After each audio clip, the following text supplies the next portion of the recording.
All right, so hey everybody, welcome back to Salontalks. I'm Freddie, and over there is Cam playing with the Bitcoin ATM.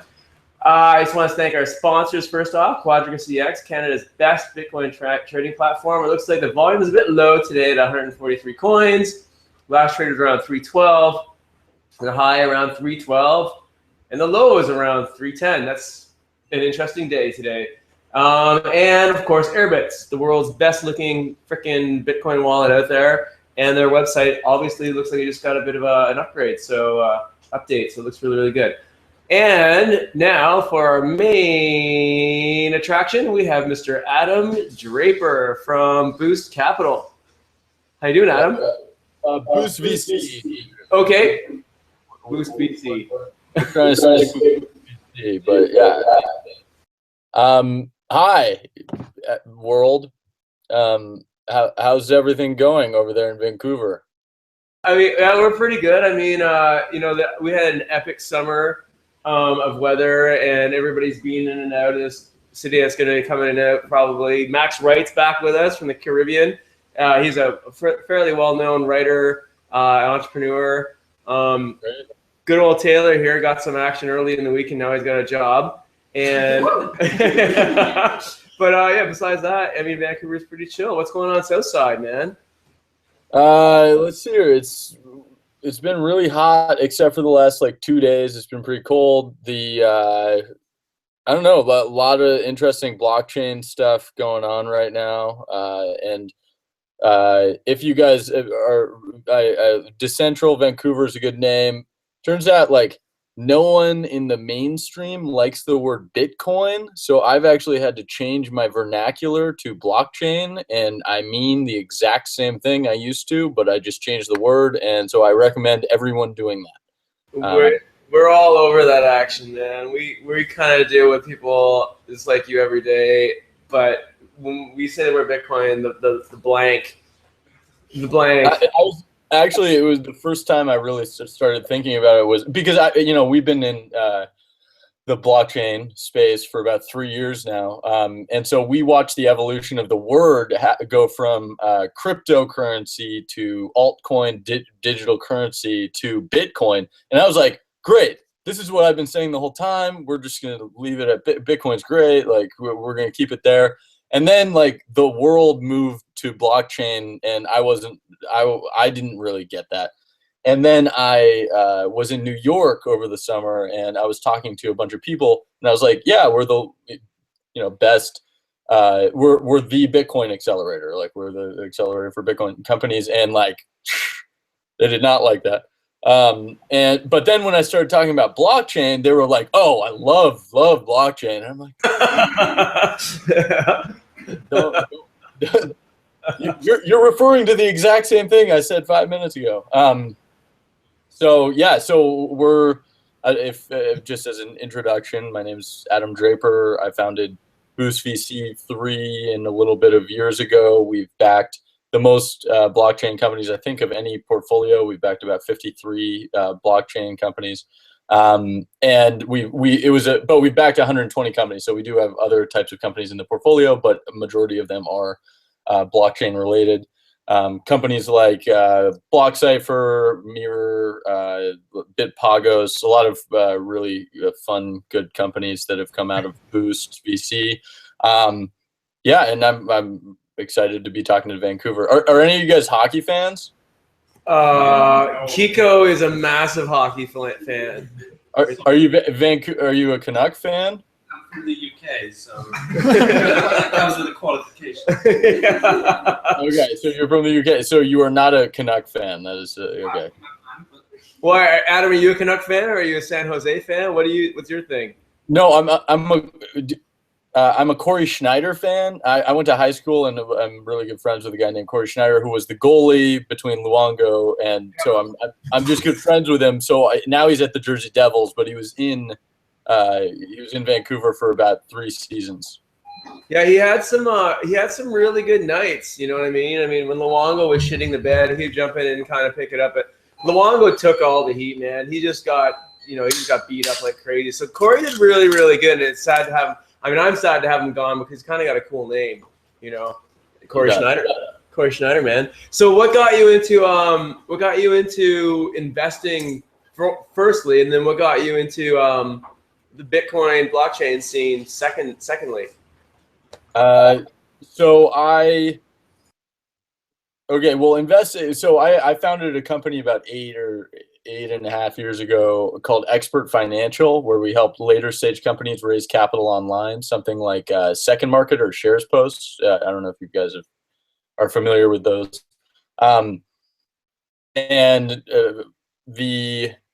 It's funny. So do you guys know Barry Silbert? He's large in the Bitcoin. Yeah, Max is nodding his head, and Kiko just said, "Yeah." DCG. So Barry and I have sort of followed the same trajectory of like career for the last 8 years.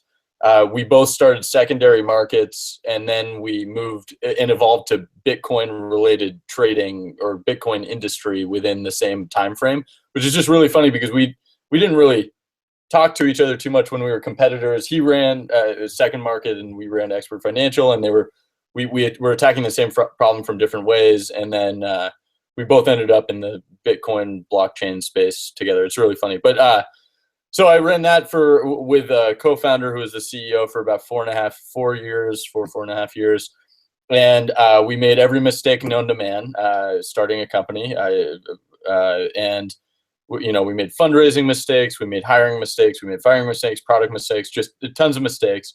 And what I found was I really enjoyed mentoring startups who were about to make those mistakes and help them not make the same mistakes I did.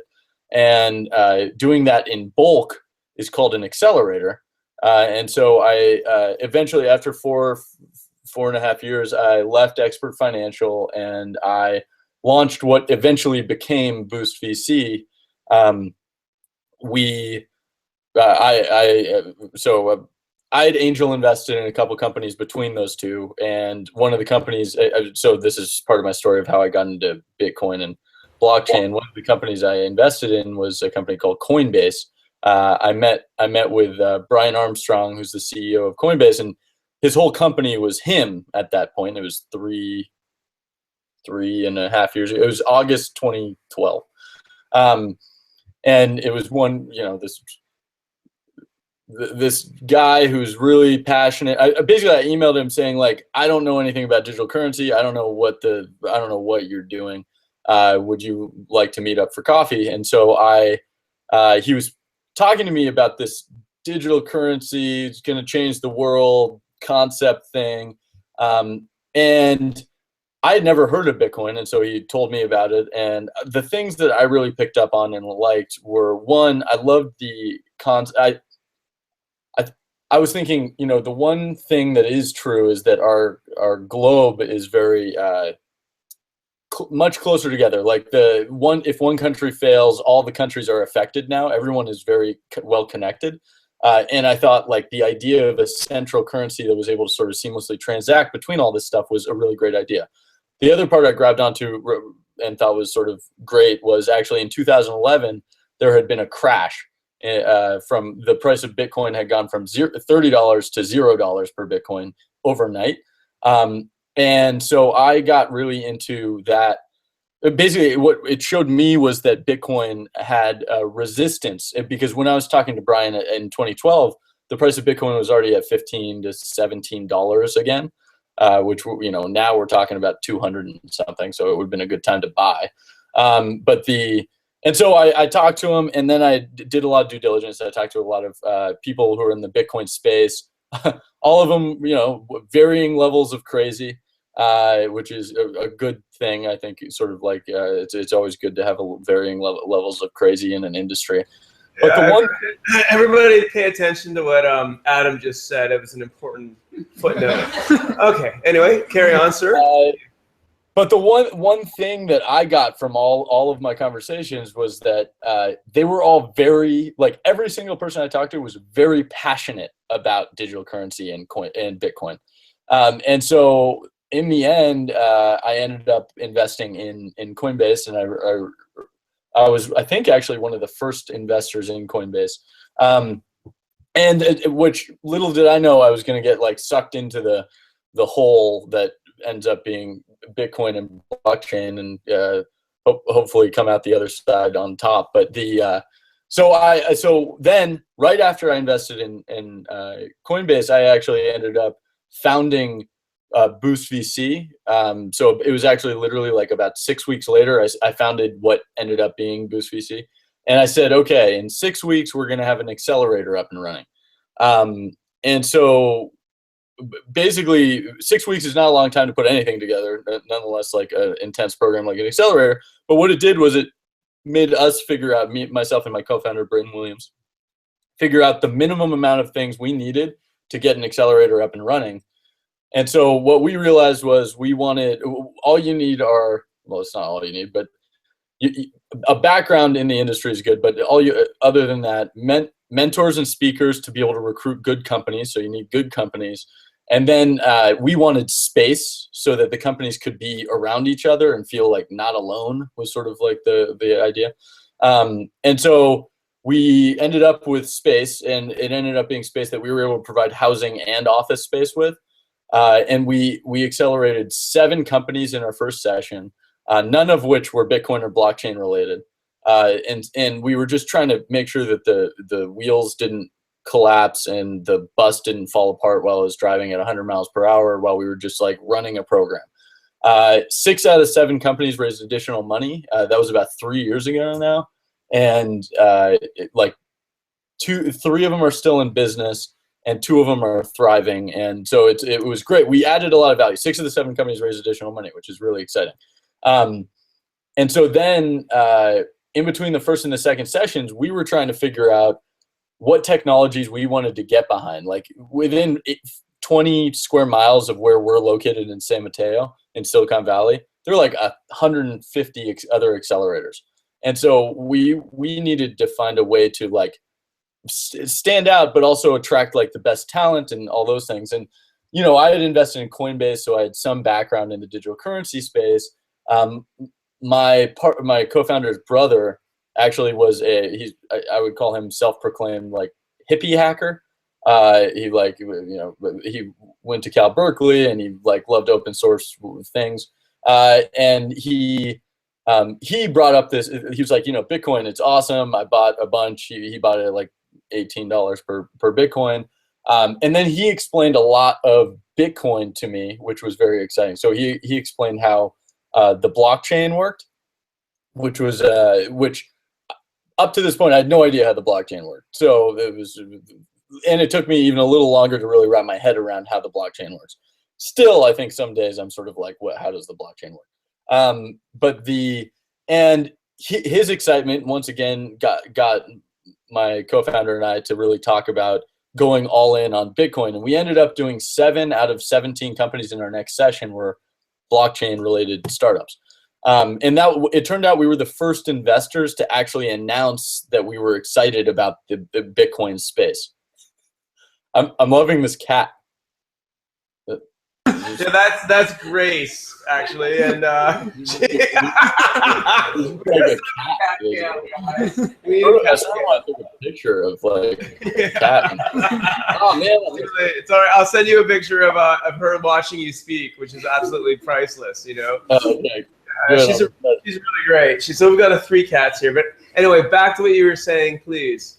So are all of Canadians cat people? Do you guys have dogs up there? Yeah, we're looking for an intelligent version of the Shimu. What's it called? The Shiba Inu? Shiba Inu? The Doge. We're looking for an intelligent version of the Doge. Yeah. Got it. Okay, so we launched like this Bitcoin session, which was Tribe 2. So we call them tribes. We do 2, just for a little background for anyone who isn't familiar with Boost VC, we do 2 sessions a year. They're 3-month programs, and we do about 20 to 30 companies per session. So we accelerate about 50 companies a year. We've done about 120 at this point over the course of 3 years. And many of them were blockchain related. And so, you know, from then on, we were sort of considered the Bitcoin accelerator, even though we didn't own it yet. Like we hadn't really said we're the Bitcoin accelerator because we kept accelerating other types of companies too. We've done everything from auditing software to rocket companies. And so then we decided before Tribe 5. So over the course of time, we just sort of kept doubling down a little bit on Bitcoin. And by Tribe 5, we had an all Bitcoin session. So we had 22 Bitcoin companies in one session. And then what we realized was which leads us up to today. We still have blockchain as a vertical, but we actually realize what we do very well is build vertical communities around emerging technology, and we surround like the companies that we bring in with investors, entrepreneurs, and other enthusiasts to help them like accelerate their business very, very fast. And we can do that with other communities in addition to blockchain, which would be, we've decided to add virtual reality to that. But we still have a lot. We've done 53 blockchain companies. We're going to continue for the foreseeable future. I would say I'm more excited now about blockchain than probably during the hype part of it, which was a very exciting part, just because it's becoming useful now. All the decentralized applications that are happening, all the people are finding use cases, and then institutions are adopting it, which is really exciting. I don't know if you saw that with Chain's big fundraise. Adam Ludwin's a really great guy. I like him a lot, and I think he's doing some really great stuff in the space. That's sort of background up till today with blockchain stuff. Was that helpful? I don't know. That was absolutely amazing, actually. So it's good to hear that you're still totally excited, because we're pretty excited too up here. Although sometimes we forget how exciting it can be. So do we have any questions for Adam off the floor? Kiko, you got one or two, don't you? Thousands, yeah. Oh, Kiko's got a few thousand questions for you. Do you think Awesome. No, I'm any questions you guys have, I'm more than happy to answer anything. I think there's a discrepancy between the $1 billion VCs have put into Bitcoin companies and just the total market cap of Bitcoin being only 3 billion. Like, is one of those two numbers wrong, or do you think that is consistent? So I wrote a blog post. My co-founder wrote a blog post that's about investing in the future market, not the current market. So there's an assumption. There are a lot of things that I can say about this. Well, one is that the derivative of gold market is much larger than the actual gold market. And so like there are a lot of like general concepts that will work around why this is. I think that what's happening are, first off, venture capitalists are all taking different bets. And so only like one or two of those VCs are actually going to end up making the money. So like the money going in is, everyone's taking different bets all over the place. And so obviously there's a lot of money going around. Not all of those companies are going to work. But then aside from that, I believe that it's important. What venture capitalists do is they bet on markets that will be there, that they feel are going to be happening. And so that our job as venture capitalists is essentially to take bets on emerging technology that will change the world. And if it does change the world, they're basically thinking like, if any of these blockchain or Bitcoin companies do change the world, it's $1 trillion industry. It changes all of financial technology. It's not about Bitcoin specifically. And I think that's sort of a common misconception about sort of Bitcoin and the blockchain, is that it's not about Bitcoin. It's about financial technology being completely horrible. And like the infrastructure technology is built on is bad. And so suddenly there's this new technology that could upgrade everything. And, not only transacting Bitcoin, which by the way, I actually personally believe Bitcoin is, you're not going to be transacting with Bitcoin. You're going to be transacting with Canadian dollars or US dollars, but in the background, all transactions will be happening with Bitcoin in the background. So it's sort of like I think of it as voice over IP for money. So with originally before Skype, I don't know how old everyone is here, but there was a time before. About 75,000 years old. Yeah, good to know. There was a time before Skype. There was a time before Google Hangouts, and and at that time, telco companies could charge whatever they wanted for long distance calls because there was no transparency in the market. But Then Skype came along and they said, hey, if you're in our network, if you download our client, it's free. You can make a call and it's free between two people who are in the network. But if you call outside of our network, we're going to charge you. The exciting part about that was suddenly there was a market price for all long distance calls, and no longer could telco companies actually charge whatever they wanted. It wasn't like you can't like suddenly call Tanzania and like them be charging $25 per minute. There was transparency in the market, and so Skype really changed that market for everyone. I think the same thing's happening with Bitcoin and long distance payments. And it's not about Bitcoin being Bitcoin is the way money moves. It's not the actual currency. It will be used as a currency, I believe, but I believe the main use case is we backed a company called Align Commerce, and they do B2B cross-border transactions. And basically they're half the cost of PayPal and a fifth the time of PayPal to send large amounts of money cross-border, but you're still just sending dollars or I forget what the dollar is called in Philippines, but they're different. You're still sending that type of currency. It's just, okay. That's basically, I'm beating a dead horse at this point. Okay. So I think that Bitcoin fades to the background, but on your question, it's really about innovating on this entire financial ecosystem, not about the market cap of this specific currency.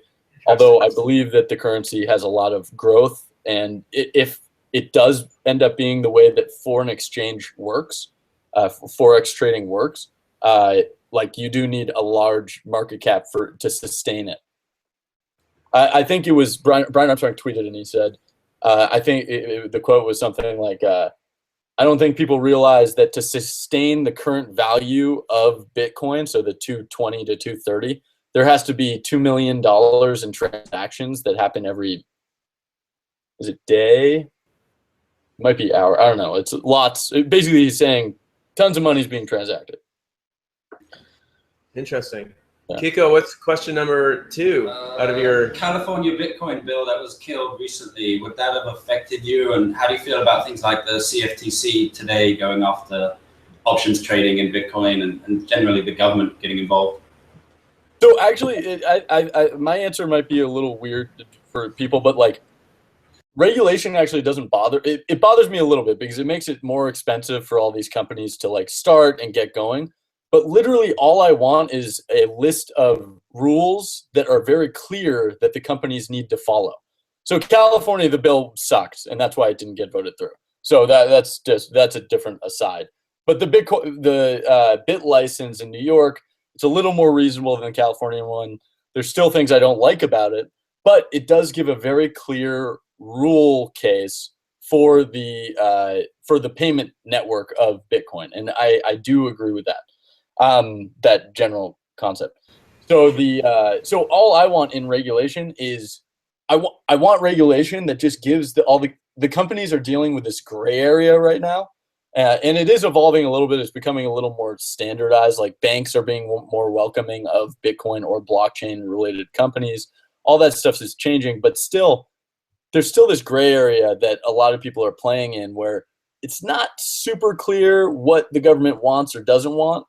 And so all I want is like a rule book that everyone can play by, because technically the reason regulated markets exist is to protect the consumer, but also it ends up being a barrier to entry to start a company in the spaces. So all those companies that we've started at this point who have overcome those barriers to entry just by being in the space long enough, that's a big deal. Like that's a head start that a lot of people don't have. So yes, it would affect us. I think that regulation is actually a good thing in some ways. Huh. It also legitimizes the space. So when the government says, "Hey, here are rules for Bitcoin," or "Here are rules for the blockchain," like suddenly everyone who reads that, everyone in the masses who don't actually listen to Bitcoin news every day, is like, "Oh, this is a real thing. I didn't realize that." There's a huge uptick when FinCEN released their general guidelines. There's a huge uptick in price and excitement. So those are my thoughts all over the place. But those are my thoughts. I just want to say congratulations with the Coinbase gamble on top of everything else that you've done, of course. Can you just give us an indication how ecstatic you are with how far Coinbase has gone and what's obviously foreseeable in the future where they're going to go? Do you just want to just tell us how proud you are of that move? Yeah, it makes me look smart. That's nice. So what I'll say is it's super crazy exciting to watch an investment where it was one person. He didn't even have a co-founder, which Fred Ersham is now, who's awesome and great. But he didn't have a co-founder at that time, and my advice to him was like, get a co-founder. So if any of you are starting companies, get a co-founder. It's a good balance. You're in the trenches together. It's a lot of good things. It's really fun to watch a company start from one person, go to 100 and whatever it is, 120 people. But also, it's really cool to watch some of our other startups are building on top of the Coinbase platform, which is like a really exciting thing for me because I was able to watch that entire span happen. And now Coinbase is really they're really just trying to take all the regulatory burden off of everyone else and allow you to just build cool things on top of them. And I think I don't know, they have a good vision for how the platform is going to work and all that stuff. So I would say it's really fun. It was my first experience where it's like, I get to back companies now that are building on top of a platform that I helped sort of invest in, and it's cool. You don't have to answer this question if you don't want to, but in all the subsequent rounds that have occurred, have you taken any money off the table yet? Oh, no. Wow, that's impressive. Who else has that question? I don't know if I got it, but I didn't take any money off the table. That's amazing. Next question, not Kiko yet. Anybody else? The reason using the word blockchain, I can like lose that.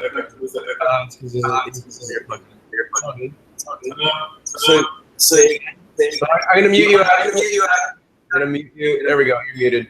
Okay, go ahead. Ask a question. Okay. So I understand the reasons you use the phrase blockchain instead of Bitcoin, but now it begs the question: are you investing in anything outside of Bitcoin, any alts, and is there anything in that world that excites you? And you have to come off of mute, Adam. I put you on mute, and you have to demutify yourself. I don't think I can do that. I have to demute. Okay, now I'm unmuted. Beautifully. Okay, so my initial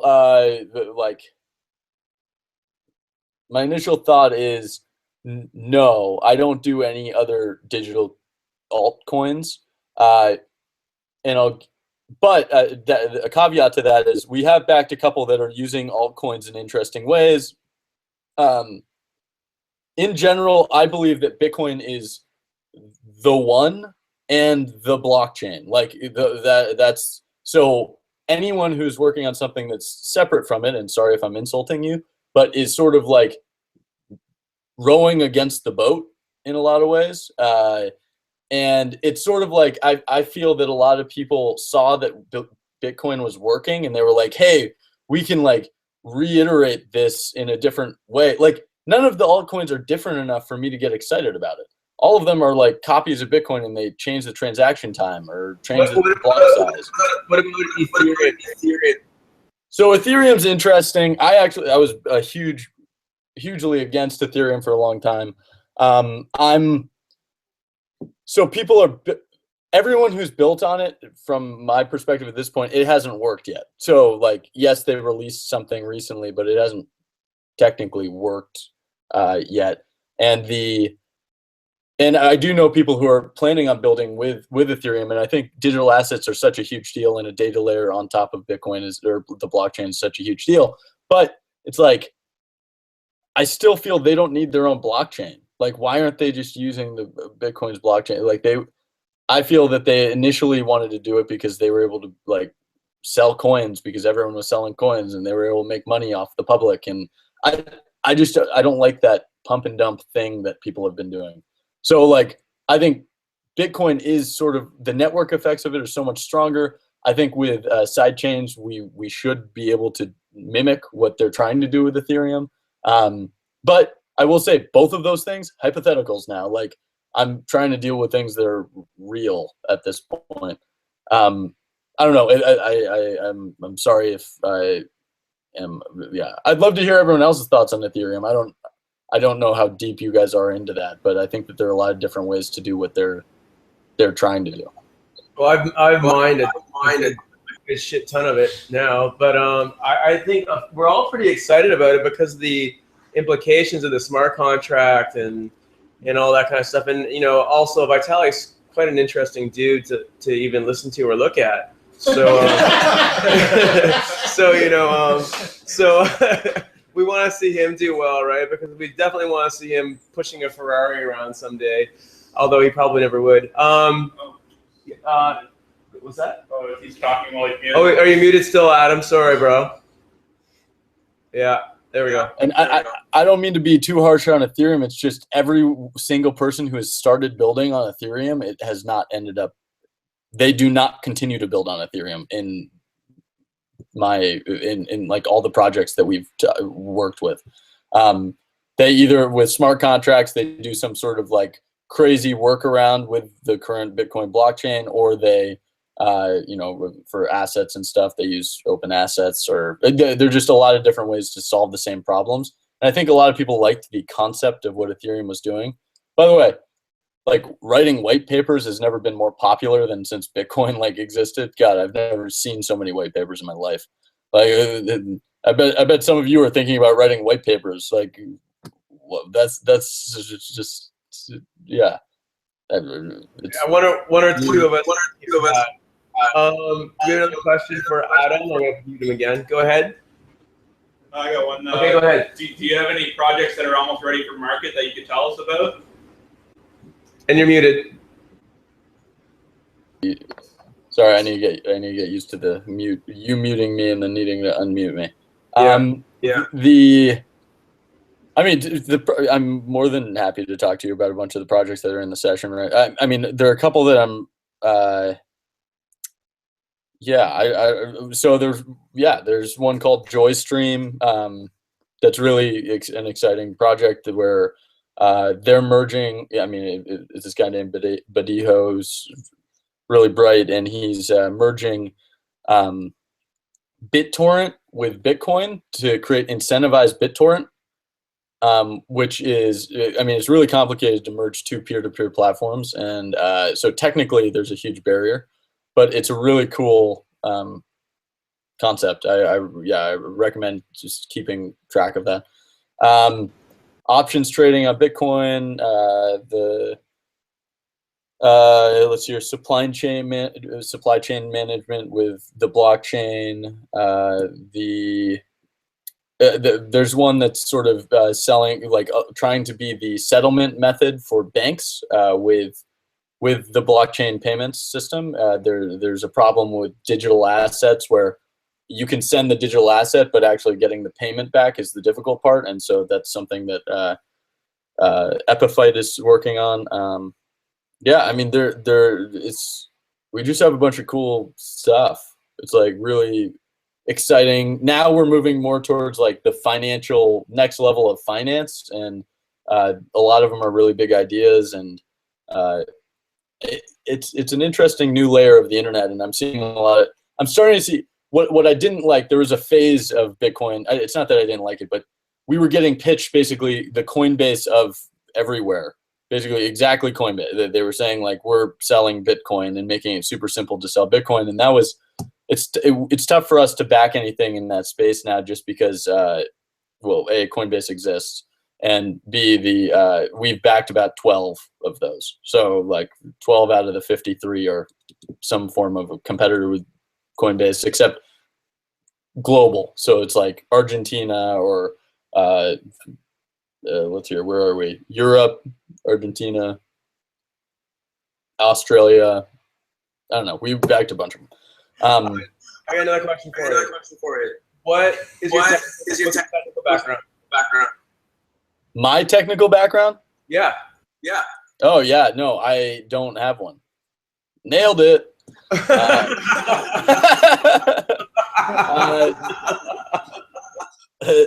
I mean, my technical background was my co-founder and I, when we were actually starting Boost VC, we were like, we need to know how to code. And then we locked ourselves in a room for 4 days to teach ourselves Ruby. and we ended up building a pretty sweet text-based game. There's a princess, and there was a lot of you have to defeat the troll, and I don't know, do you want to go left or right? Right. And then there's a troll that is going to kill you, and it was great. So my technical background is minimal. We do have an EIR who's an engineer on our team. We have worked with engineers in the past, and on the technical side, we just get advice from other engineers, and we have, in the blockchain space, at least, we have 53 other founders who we can sort of learn things from. But yeah, I don't have a technical background. I studied English, and I speak it. That's definitely helping in your environment for sure. Okay, so go ahead, Max. And we mentioned that your vision for Bitcoin is that Bitcoin's operating in the background, but people are using fiat, so at least in their mindset, they're sending dollars or whatever. Do you know of a way, or is there things on the cards to do that in a trustless way, without using third parties that you have to trust?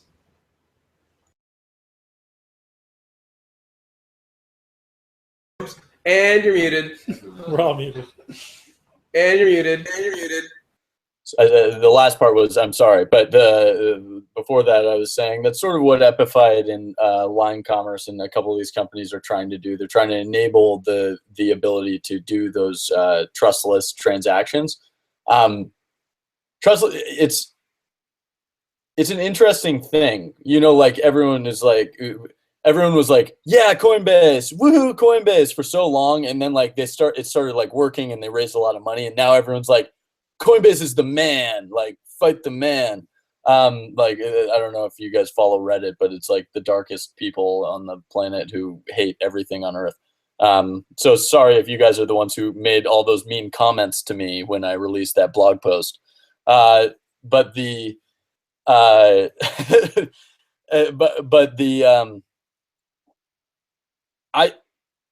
there's a lot of movement towards that. I think in general, what people are trying to do is harness the power of Bitcoin and just point it in a direction. Everyone needs to find a use case for this trusted system. Trustless system. It's a trusted trustless system. It's a weird thing. And so, yes, I think that all companies are trying to, in some way, establish this. However, by doing that, they're centralizing some piece of it because they become a brand in a space that's trying to build a trustless system. I actually personally believe that people trust brands, and that's one of the reasons that Coinbase has worked so well. But Coinbase believes that they want to make it all trustless at some point. It's just right now they need to be a brand that people trust to get people to adopt Bitcoin. So it's a really large, community-driven problem. I don't know. My answer is there are a lot of projects, and everyone's trying to work for the better of Bitcoin. And if they aren't, they're doing something illegal most of the time. Okay. Yay. Who else has got a question? Kiko, back to you. Can I speak? Yes, sir. Bitmesh. It was pretty sad to see them abandon their open source efforts. Were you part of that conversation? What's going on with those guys? What's going on with Bitmesh? And you're muted. I unmuted. I learned. So your question is, you're bummed that Bitmesh is not open source anymore? Yes. That's the general concept. So Bitmesh is actually going through they're actually moving to Argentina, and they're going to be doing live, they're trying to launch their product in Argentina, which they think is a great use case because people have Wi-Fi and people want to resell that Wi-Fi and potentially make more money reselling Wi-Fi. And it's a cool, interesting place to do it. I think long-term, they probably are going to be open sourcing pieces of it. Right now, I think it's sometimes when you're building a company, it's better to in-source and then open it because you don't need the community's disapproval or approval whenever you do something. And so I I think what they're doing, I wasn't a part of the conversation. It was a BitMesh thing. Like I wasn't a part of the conversation, but I'm all for what they're doing. I think it's the right move for right now. And then it can be further along when they actually officially open source it and help allow people to build on top of it and stuff. Yeah. So that's my general answer. Your question. Go ahead. Next question, guys. Go for it, Kiko. I got some. Well, what are his thoughts about VR? It's mentioned on his website that he's into it. Can Valve take market share from Oculus? Do you think Oculus will launch with eye tracking? What are the hot use cases outside of gaming? Oh, we can go off topic. Okay, yeah, I'm all for that.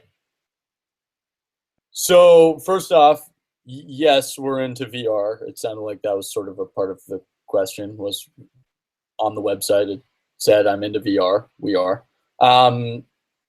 So have you guys tried Oculus or the Vive or have you guys tried any of them? We have an Oculus. Okay, so I would say the new Oculus stuff. So I was at Oculus a week and a half ago, and I got to try the new stuff, and it is awesome. I mean, it is incredible. They have these the controllers, the touch controllers. It's 3 buttons and a toggle on the top, and that's all it is on both sides. And it allows you to be able to see your hands in the space, which is hugely valuable. If you guys haven't done too many experiences, it's really weird not to see your hands. And Toy Box is this is the demo that they do, and it's you like build blocks and then throw boomerangs and like to do all this crazy stuff. It's basically I think the Vive and Oculus are both really, really great products. It's going to be about the content. That's what I would say. So like, I don't think in the end it's about how many developers you can get to build on top of the platform. However, in every case, there's always 2 consoles that end up happening, like Android and iPhone, and Nintendo and Sega, and like the PS3 and the Xbox. Like there's always 2 consoles, so I do believe that they will be good for different things. My guess is Oculus is really focused on gaming, which is going to solve a lot of the major latency problems and other problems, just because gamers really push the boundaries of technically what can happen. And then it'll probably be good for other stuff. But it's really going to be about who has better content in the end and why I would use the Oculus or the Vive. Because we have a Vive at the office and an Oculus, but we don't have the touch thing, but we do have the Vive. It's like, I think they're both great products. I think it's really going to be about the content. I've got a question. A little more personal. So how do you, obviously you're totally engaged in what you do, which is amazing because not a lot of people on the planet can say that. How do you balance your personal life with your extraordinarily busy business life? And you're muted. Yeah. So it's actually a great question. I asked how Block Cipher. Do you guys know what Block Cipher is? Well, okay, so Block Cipher, it's blockchain as a service. It's great service. Highly recommended to anyone starting a Bitcoin or a blockchain related company. I asked Catherine that once because she's a mom, and she gave a really great answer that was there is no balance. It's controlled chaos. It's basically like very, very difficult to be. I've found that when I'm crazy engaged with one side of my life, it ends up lacking on the other, no matter what that side is. And it's difficult to make everyone happy. And so, so some time segment, it's really important. So I have a family, I have a wife and a baby, 15-month-old girl. And she's adorable. I'll show you guys pictures if you want. Give me 1 second. Yep. I'm taking time out of this just to show you guys pictures of my. Dude, we're all real. Where we at? Okay. I'm trying to get good ones so you get a good idea of how adorable she is. No. Okay, here it is. Okay, this is a good one. Let's see. Can you see that? Absolutely beautiful. Yeah, thank you. So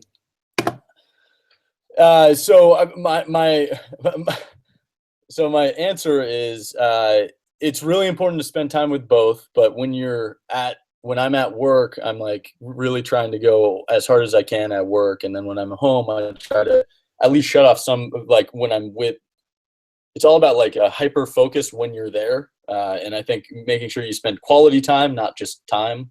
Like I don't want to be working while I'm hanging out with my daughter, and like at work, I'm trying to go 100%. So it's a good question. It's a very difficult thing to balance. I'd say my grandpa always says entrepreneurs have like the highest divorce rate of anyone because it's like really, really difficult to maintain that balance.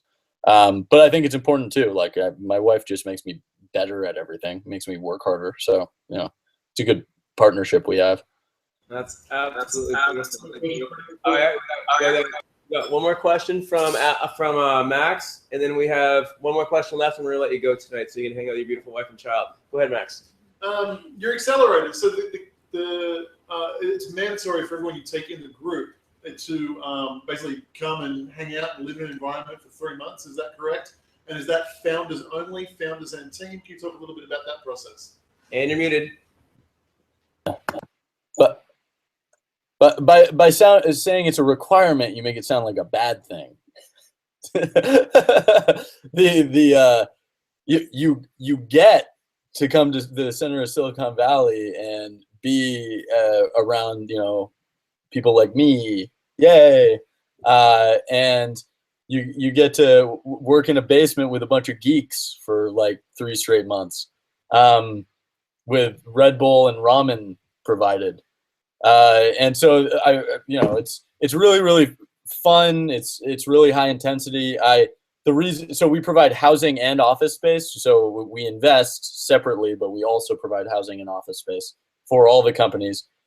Generally companies who are admitted are between 1 and 3 to 4 founders. That's sort of I would say the way that we have accepted over the course of time. And that's where we add the most value. We can house, generally we pick a certain amount based off of whether or not we can house the whole crew.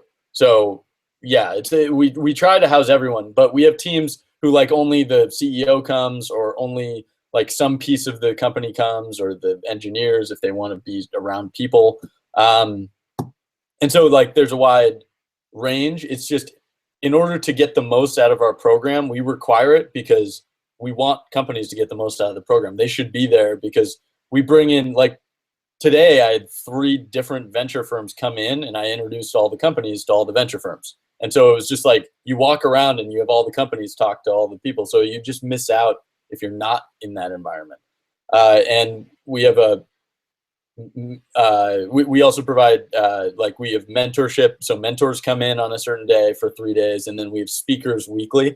We had my grandpa come speak, who sort of like founded venture capital yesterday. But let's hear. Before that, it was Vlad Tenev from Robinhood. Do you guys know Robinhood, the mobile stockbroker trading app? So the CEO of that came in. We have a couple. We have Chris Dixon from Andreessen Horowitz coming in. It's not about it being a requirement. Our goal is actually to get out of the way, not to get in the way. But there are a lot of things that we help enhance. And so like, if you can't make it to a speaker, like that's fine, but I hope you're working on something that is actually going to make your company better, because the advice that the speaker might give is like, could be profoundly helpful to your company. That's basically, that's how I would answer that question. Okay, Max, I can't give it to you. Okay. Amin's here, and Amin hasn't asked a question yet, and he's been so good and so well behaved. So, Amin, what's your question? What do you think about the block size debate? the block size debate. We're so close. Yeah. Okay, this is a huge pet peeve of mine. So it drives me nuts that the problems with Bitcoin and the blockchain are not technical. It drives me nuts that it's a bureaucratic nightmare. Like I just want something to happen. We've invested in 53 startups in this space. The network effects have been really great. Right now, we're really hamstringing ourselves by not like pushing this forward as fast as possible. I just want something, and I think the XT, the whole thing it's at least a move. Like someone's making a move with that and allowing like the entire ecosystem to decide whether or not that this update should happen. And if it doesn't happen, it doesn't happen. But if it does happen, that proves that 70% of the miners wanted it, which is sort of how things are supposed to be decided in this trustless society. And so my biggest problem is that I feel that everyone's at a stalemate and no one's really pushing the limits of the product out of fear of like breaking it. And I'm like you're gonna fear yourself into nothing happening, and that's just garbage. So on that note, how do we deal with consensus? It's obviously a big issue. This is our last question for the night, Adam. You go after this one up to your family. How do we deal with the consensus issue and the roadblocks that come with that awesomely democratic process? And you're muted. And you're still muted. Still muted. Still muted. Still muted. That is a great question. So I don't know if you've listened to Gavin Andresen talk or heard any of his ideas on how to solve certain problems. I don't know. Like I'm probably not the guy who's going to end up solving the problem. But I would say I think it's actually a good system in actuality, but there needs to be like a smaller group of people who like based off of consensus like decide on the consensus or the approach or I don't know. It's just a huge mess right now, and it's been driving me nuts because it's just like I feel like nothing's happening, and we're making such like a large amount of bets on the space. Like I think it's a pity that such a great piece of technology might be broken by bureaucracy. Like that is the worst part of it.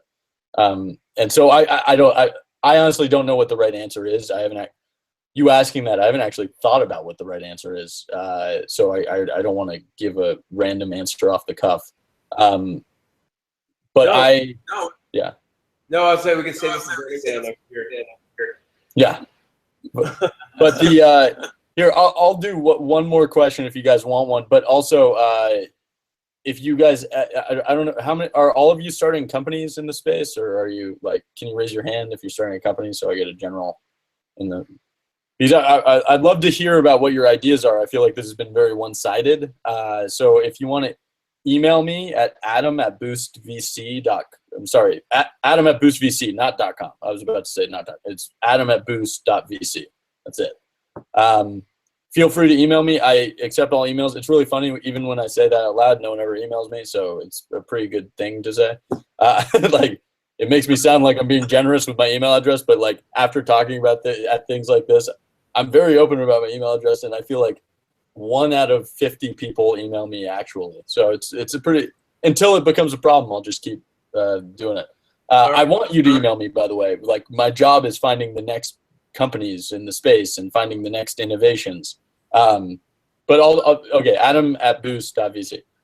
Then what is the last question? Anyone? Oops, there we go. Kieran Wright's going to ask that question for you. Adam, do you use I do use Instagram. I don't let everyone follow me though. Sorry, that would be. But it is a huge stream of adorable pictures of my daughter. It's at Currency King, and you can roll the dice on whether or not I let you in. You should add 3 Bitcoin. Free Bitcoin. Just follow him. And on the actually, what might even be better is if you follow at Boost VC. So at Boost_VC is our Instagram from the program, which is way more entertaining anyway. Well, I mean, baby pictures are great. Well, I mean, billions of nerdy guys and geeky guys. I mean, I'm sure it's really serious. Completely. Do you want another question that is not have to do with Instagram? But I mean, I'm fine with that. It's just I'm giving you guys one. Oh, you got one more? You got one in the barrel? It's okay if you don't. I just Typical investment. What?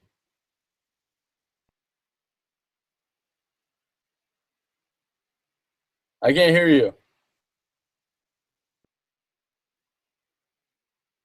Okay, we're back. What's your typical investment size?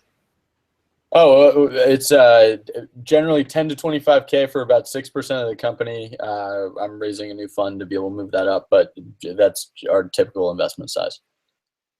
Wow, that's budget. We provide housing and office space. I had to get one good one in out of myself.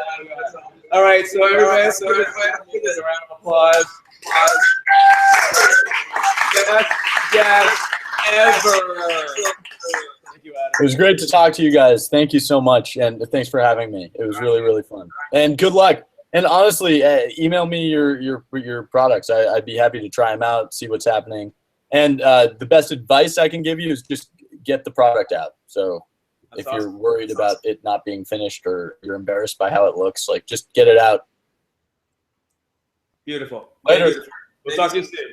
Ciao. Thank you.